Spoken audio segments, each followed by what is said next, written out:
Hey yo, what's good everyone? Welcome to my channel. This is Mauro and today we're gonna react to the animated history of Russia. This is the part 1, so I'm asking you already, please leave at least 50 likes total and we're gonna do right away the second part. But let's not waste too much time talking and let's learn more about Mother Russia. Russia is the largest country on Earth, spanning an incredible 17 million square kilometers. But if you're anything like me, you're probably wondering how it got so big, and how it has become such a powerful political and social entity in our modern world. It not only takes the title of largest and most popular country and city in Europe, but also stretches far beyond Europe across the Ural mountain range into Asia, taking up the largest portion of the continent.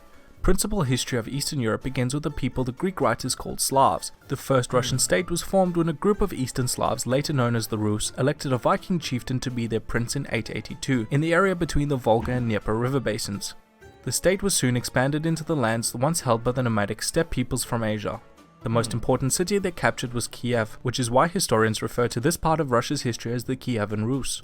The Rus spoke a language called Proto-Eastern Slavic, which would slowly evolve into Russian and Ukrainian. The medieval Whoa, what did they say? language called Proto Ну как жизнь? Как жизнь? Is that Russian?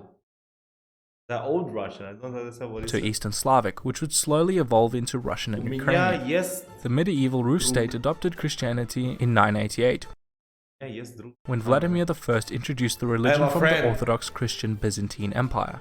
This is also why the Russians use the Cyrillic rather than the Latin alphabet, common in most Catholic nations. The Rus state slowly fragmented into competing princedoms, largely aided by the death of Yaroslav the Wise in the 11th century. The Rus were often at war with the nomadic tribes we will just call for simplicity's sake steppe peoples. These steppe peoples are integral to much of the history of Asia, and you'll see various factions of them popping up all over the place. Most steppe peoples originate from the Eurasian steppes, go figure, and were very good at horse riding and archery, such as the Volga Bulgars, Khazars and Kipchaks. So with that out of the way, we can talk about the Mongols, who the Rus called Tartars. Under Genghis and Batu Khan, they invaded all the way into western Kievan Rus and established a state called the Golden Horde, with the Rus princedoms as their vassals. The Mongol Empire quickly fractured into smaller khanates, allowing for the growth of more powerful states such as Poland, Lithuania and the Grand Duchy of Moscow. By 1480, both states absorbed much of the Golden Horde, becoming more rivals with each other than with the Tartars. By 1547, Moscow had become a regional power, with Ivan the Terrible being crowned the first Tsar, the Russian word for Caesar. After all, they did see themselves as the spiritual successors of the Romans, and the last remnant of Orthodox Christianity. Debatable. Ivan also renamed the state Russia, after the Rus who inhabited it. In 1580, Russia conquered the Khanate of Sibir, marking the first time Russia had expanded east of the Ural Mountains into Asia. The Russians renamed the mysterious new land Siberia after the Khanate it conquered. And do you think they stopped there? Well, spoiler alert, no.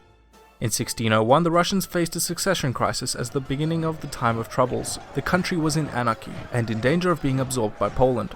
Up to 1 in 3 of the population died either due to war, famine or plague. By 1613, the Russians elected Mikhail Romanov as the new Tsar, establishing the Romanov dynasty for the rest of the country's history. Michael ended the wars and began the slow process of rebuilding the fragmented country.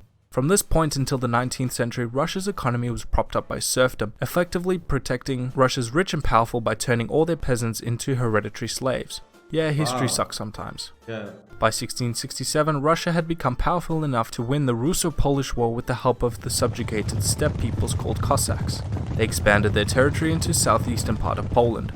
The Poles and the Russians had informally named. Wow, I remember most of these things from history class in school. Like in middle school, and but it's really hard to follow because the names in Italian and English, they're so different about these historical groups. So sometimes it seems like I don't know this, and then I read about it, you know, when I'm listening to the video and I get it. Oh, okay, that's how they say it in English.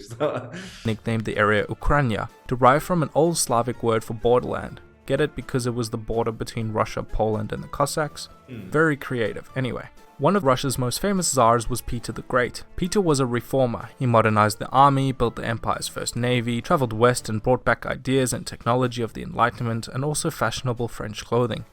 He also expanded Russia's influence in the Black and Baltic Seas. The guy was basically in love with the West.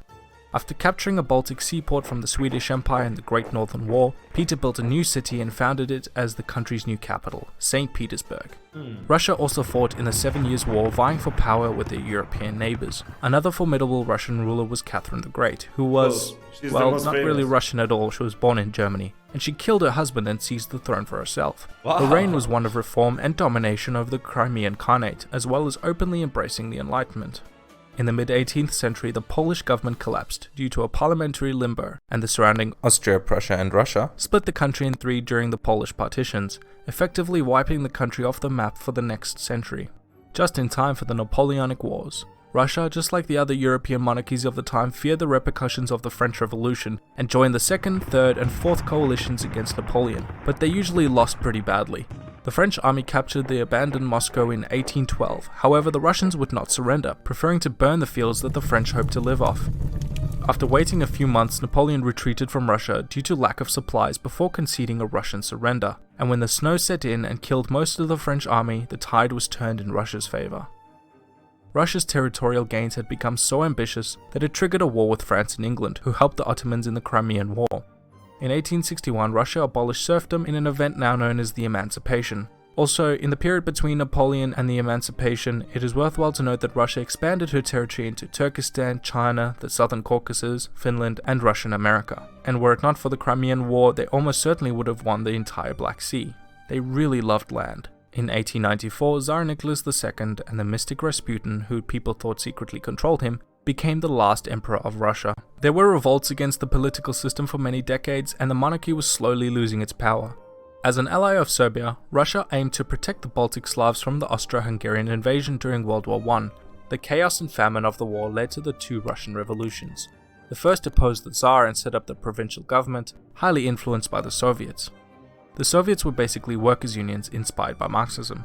Vladimir Lenin's Bolshevik party came to power in the Soviets and seized power in the October Revolution, creating the RSFSR and the Russian Civil War between the Reds and the Whites. The Civil War led to the breakaway of Poland, the Baltic states, and Finland.